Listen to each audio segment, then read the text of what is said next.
પંચ સમાચારમાં મેં જોયું આજે ટીવીમાં કે 130 મોરબીનો જોલતો પુલ તૂટ્યો છે.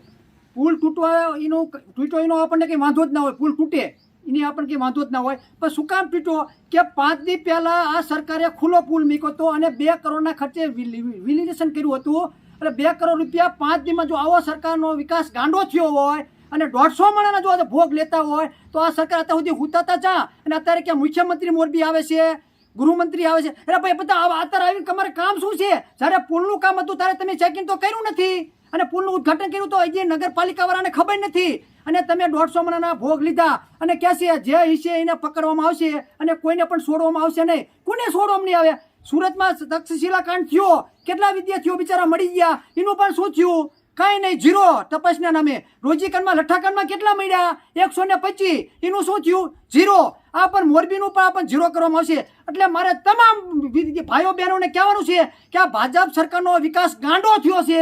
એ ગાંડાને આપણે પણ જૂતાતા નહીં. આપણે ધ્યાન રાખવાનું છે કે અત્યારે ચૂંટણી આવે છે એટલે આ વિકાસનો જવાબ દેવાનો છે. 150 મળ્યા છે ને એટલે એમને આપણે 150 સીટું ધરાવી દેવાની છે ફરજિયાત. કારણ કે એમના છોકરા કોઈ મળ્યા નથી. અને કંત્રાટી જે હોય કંત્રાટીના ટાંગા કાપી નાખો.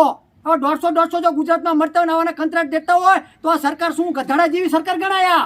આ સરકારને ખબર ન પડતી કે આ ઝૂલતો પુલ એટલો 720 ફૂટ લાંબો છે અને આપણે કંટાટ આપી દીધો રખડતા માણાને. આવા માણસોને કંટાટીને ગુજરાતને શું તમારે ખાડામાં નાખવાનું છે? એટલે ગુજરાત નંબર 1. મને અત્યારે ખબર પડી કે ગુજરાત નંબર 1 ચીને કહેવાય કે 5 દીમાં જો આવો પુલ 2 કરોડના ખર્ચે તૂટી જતો હોય તો ગુજરાત જેવું બીજું કોઈ રાજ્ય ના હોય. અને આપણા રાજ્યમાં કેટલો ભ્રષ્ટાચાર હોય એની માંથી તમે નક્કી કરી લીજો. અને ડબલ એન્જિનની સરકાર હતી. ડબલ એન્જિન છે ને કહેવાય. આ 5 દીમાં પુલ તૂટે, હમે એની ગાડીઓ ભટકાણી એટલે પુલ તૂટ્યો અને 150 માણસના ભોગ લીધા. Double engine. દિલ્હીથી ફોન આવે કે મુખ્યમંત્રી કે તમે જાઓ તપાસ કરો. તપાસ કરવાની છે, તપાસ કરી નહોતી.